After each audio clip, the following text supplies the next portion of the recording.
कि मोहब्बत हमने माना जिंदगी बर्बाद करती है, मोहब्बत हमने माना जिंदगी बर्बाद करती है, ये क्या कम है कि मर जाने पे दुनिया याद करती है। मुगल आजम को रिलीज हुए पूरे 63 साल हो गए। 5 अगस्त 1960। मुगल आजम एक फिल्म नहीं है, मुगल आजम एक तारीख है, एक इतिहास है और हर भारतीय नागरिक को गर्व हुआ था कि हमारे मुल्क में भी ऐसी फिल्म बन सकती है जो वर्ल्ड सिनेमा को कंपटीशन दे। मुगल आजम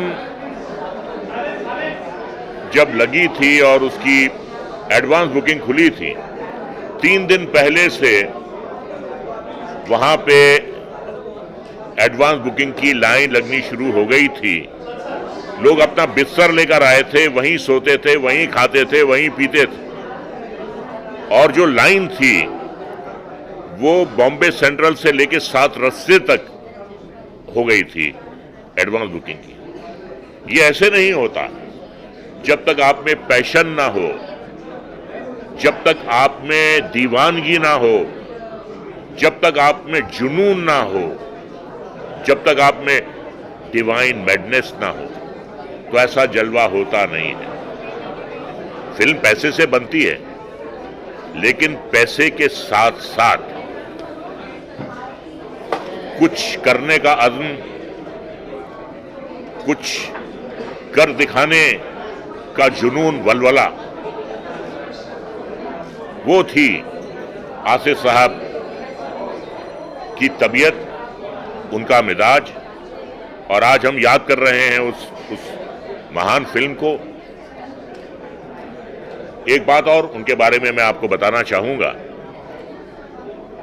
कि इतनी बड़ी फिल्म बनाने के बावजूद उनके पास कोई गाड़ी नहीं थी, टैक्सी में घूमते थे, कार ही नहीं थी। मतलब फन के बादशाह थे और तबीयत के फकीर थे। ये फकीरी थी उनकी। तो आज 63 साल बाद भी हम उस फिल्म को याद कर रहे हैं और उस फिल्म को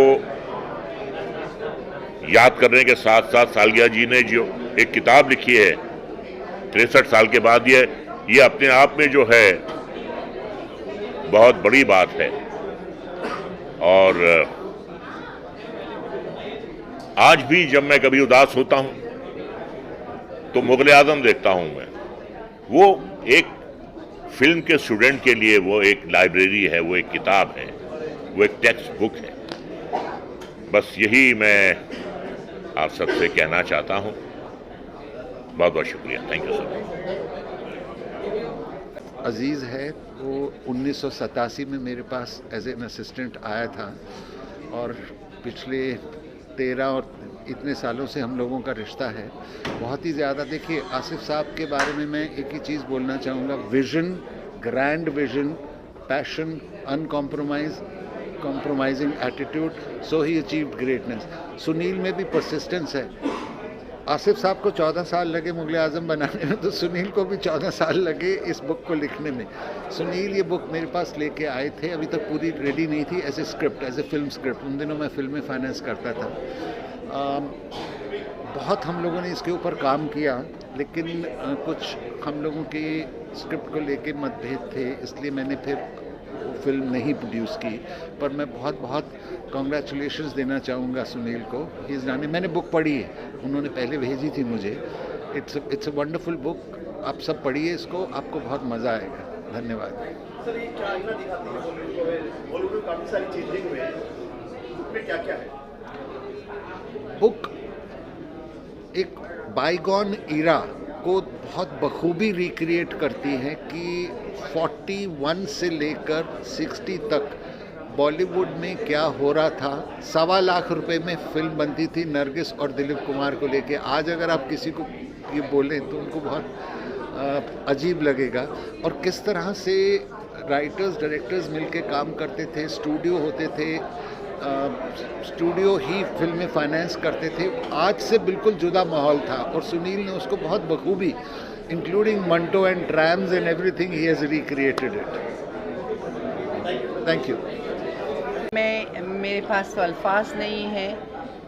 I just got the book yesterday and I couldn't resist but finish the whole book in 5 hours, as I just told you all.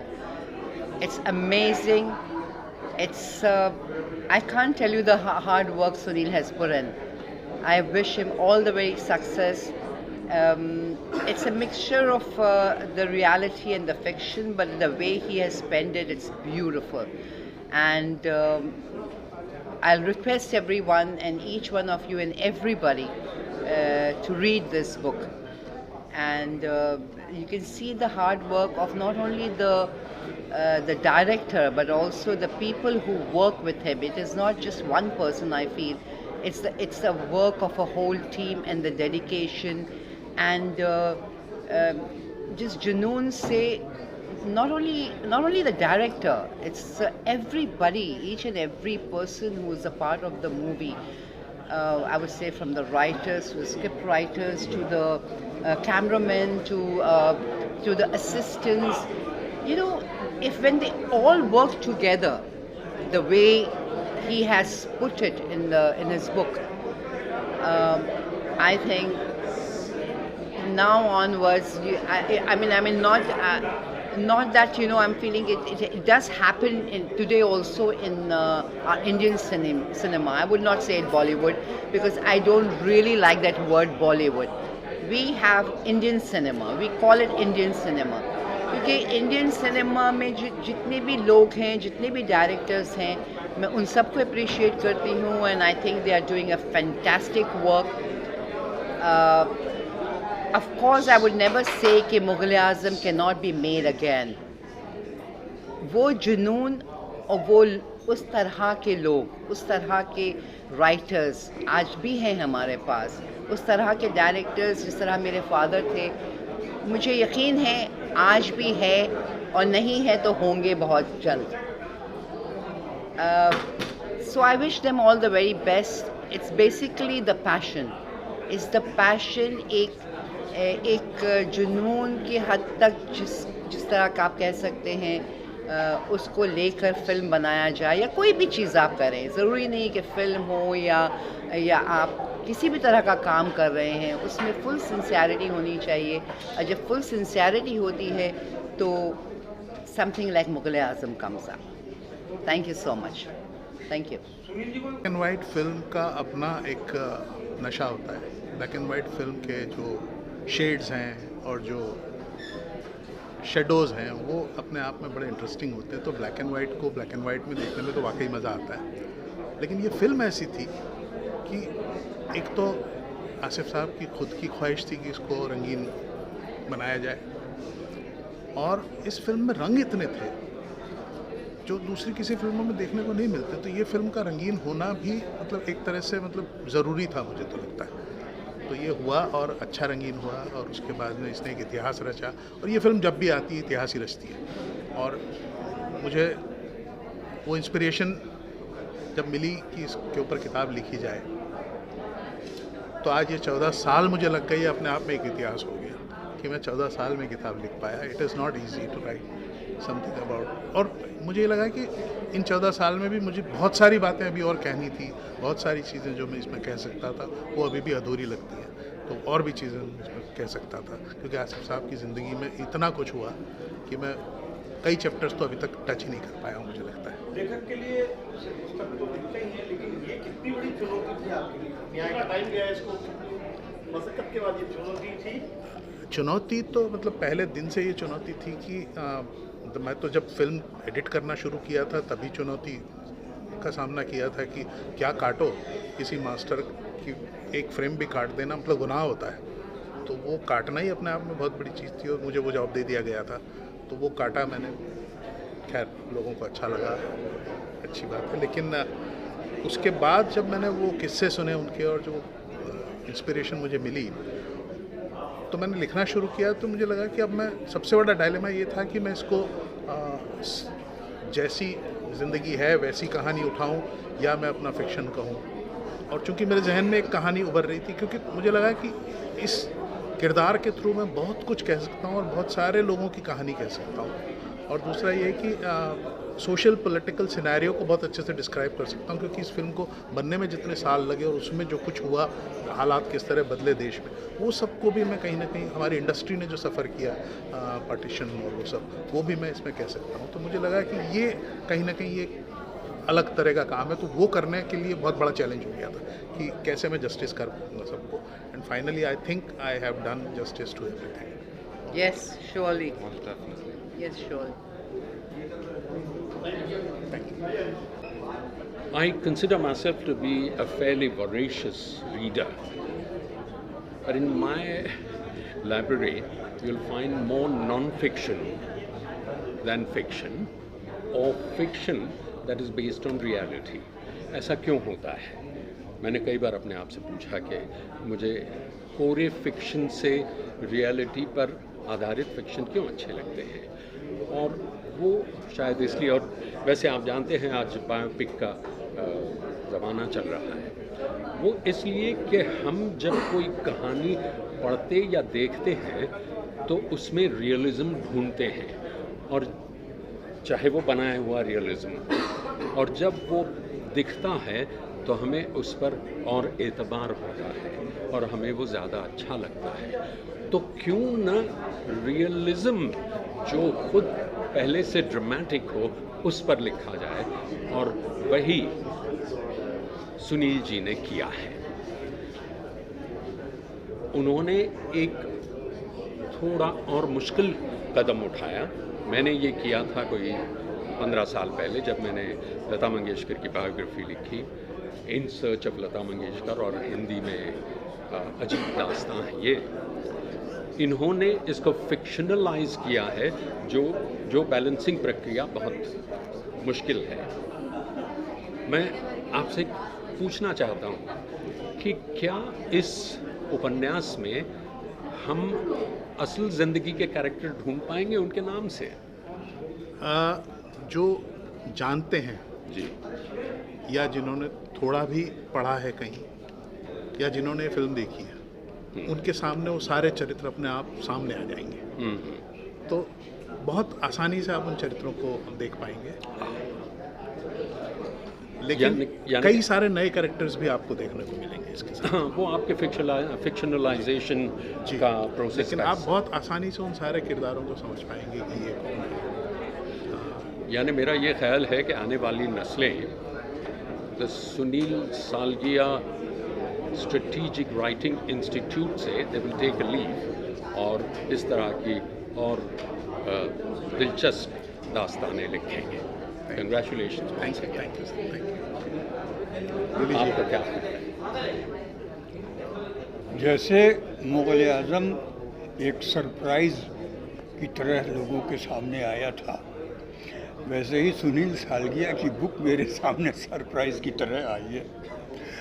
और मुझे उम्मीद है कि जैसे मुग़ल आज़म को याद किया जा रहा है, वैसे ही सुनील सालगिया की बुक को भी लोग याद करेंगे, पसंद करेंगे, और यही मेरी दुआ है इसके लिए। ये हमसे बाद में पैदा हुए, हमसे बाद में इंडस्ट्री में आए, लेकिन के आसिफ पे लिखने के बदले ये पहले लिख गए। इसके लिए ये मुबारकबाद के मुस्तहिक हैं, और बहुत सारी दुआएं हैं मेरी। ये बहुत बड़ी बात है, उठना ये बहुत बड़ी बात है, बहुत बड़ी बात है। उस डायरेक्टर के बारे में अपनी ज़िंदगी में सिर्फ 4 या 5 फिल्में उन्होंने बनाई है, और इस फिल्म के ऊपर पूरी ज़िंदगी लगा देना, लोग कहते हैं बहुत एरोगेंट थे। वो आपको कहानियाँ मालूम पड़ेंगी, पढ़ने को मिलेगा। तो प्लीज़ खरीदिए, पढ़िए और आशीर्वाद दीजिए इस किताब को, राइटर को। Thank you. एक बहुत ही ऐतिहासिक अवसर है, और इस समय मैं अपने 2 मित्रों को याद करना चाहूँगा। एक तो इरफान की बड़ी इच्छा थी कि वो के आसिफ का रोल निभाएं। इरफान ने मुझे कई बार अपनी निजी बातचीत में बोला था, और इरफान रियली चाहता। अंशु धूलिया के आसिफ पर फिल्म बनाने जा रहे हैं। मैं आपको बता दूं, इरफान को ये कहानी मैंने ही सुनाई थी। जी जी जी जी, बहुत अच्छा। Irfan was in love with the story. हाँ। इरफान को ये कहानी मैंने सुनाई थी, और इरफान ने ही शायद तिग्मांशु धूलिया को ये आइडिया दिया होगा, लेकिन तिग्मांशु धूलिया ने अभी तक मेरे पास अप्रोच नहीं किया है किसी राइट्स के लिए। For your kind information. हाँ, तो ये मुग़ल आज़म पर, और ये किताब इसलिए भी बहुत महत्वपूर्ण है कि इस मुग़ल आज़म पर सबसे पहली किताब जो अच्छी हम लोगों को लगी थी वो राजकुमार केसवानी की थी, जिनकी डेथ हो गई है, भोपाल के जर्नलिस्ट थे। और लेकिन वो किताब मुग़ल आज़म पर थी, ये के आसिफ पर है, राइट जी। तो के आसिफ को लेकर और सुनील जी ने इतनी मेहनत करके ये किताब लिखी है। हमारे यहाँ हिंदुस्तान में प्रॉब्लम ये है कि हम कमर्शियल बॉलीवुड पर गंभीर चीज़ें नहीं लिखी जा रही हैं। आर्ट सिनेमा के बारे में और आर्ट सिनेमा के डायरेक्टरों के बारे में बहुत सारी किताबें आपको लंदन में, न्यूयॉर्क में और हर जगह मिल जाएंगी, लेकिन ये जो मेन स्ट्रीम सिनेमा के एक दिग्गज व्यक्तित्व पर इन्होंने किताब लिखी है, तो ये हार्दिक बधाई के पात्र हैं और ये किताब पढ़ी जानी चाहिए। ये मेरा संदेश है। Thank you Ali. अच्छा लग रहा है, गर्व महसूस कर रहा हूँ मैं कि आज सुनील सालगिया जी की बुक ऑन के आसिफ के विमोचन हुआ है। हालांकि मैं दुखी इस बात का हूँ कि आसिफ साहब से मैं कभी मिला ही नहीं, क्योंकि उनके एक्टिव रहने के बाद ही मैं पत्रकारिता अपनाया 50 साल पहले। तो के आसिफ का यहाँ तक मैं बोल सकता हूँ कि मैं उनको जब भी रेफ़र करता हूँ करमवीर आसिफ बोलता हूँ। उनका के का फुल फॉर्म भी मुझे पता नहीं, लेकिन करमवीर थे और आजीवन करमवीर रहेंगे उनके जाने के बाद भी। और मैं बहुत खुश हूँ कि इस फिल्म मुग़ल आज़म के बारे में और आसिफ साहब के बारे में दिनेश जी ऑलमोस्ट 14-15 साल मेहनत करके, दिनेश जी मेरे चाचा थे, दिनेश चाचा है, सुनील जी 15 साल मेहनत करने के बाद ये लिखा है। और ये एक text book in film making माना जाएगा।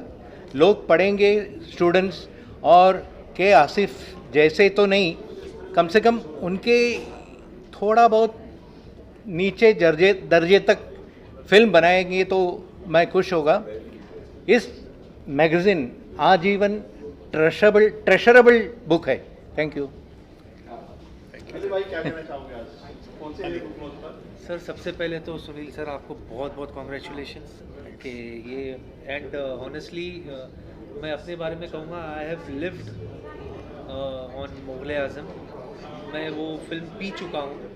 मैं नहीं कह सकता कितनी बार मैंने वो फिल्म देखी। आज भी जब भी कभी भी ऐसे होता है, मूड होता है, तो वही देखते रहते हैं। अगर चैनल पे भी आ रहा है तो रिपीट वैल्यू उस फिल्म का मेरे लिए बहुत है।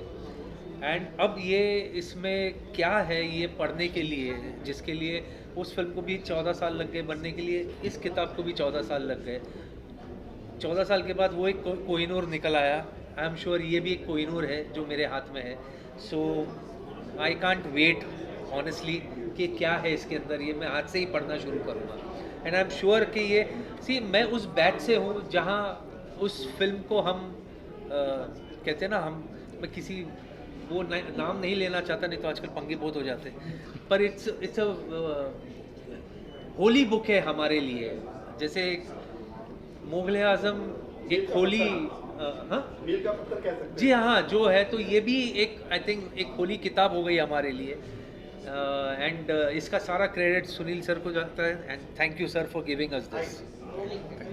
Thank you so much sir, and thank you for calling me sir. अपने आप में ऐसी है जो जिसका कोई धर्म से लेना देना नहीं है। ये this is a very very interesting thing कि इस फिल्म को हर कोई चाहता है, हर कोई मोहब्बत करता है इस फिल्म के साथ में।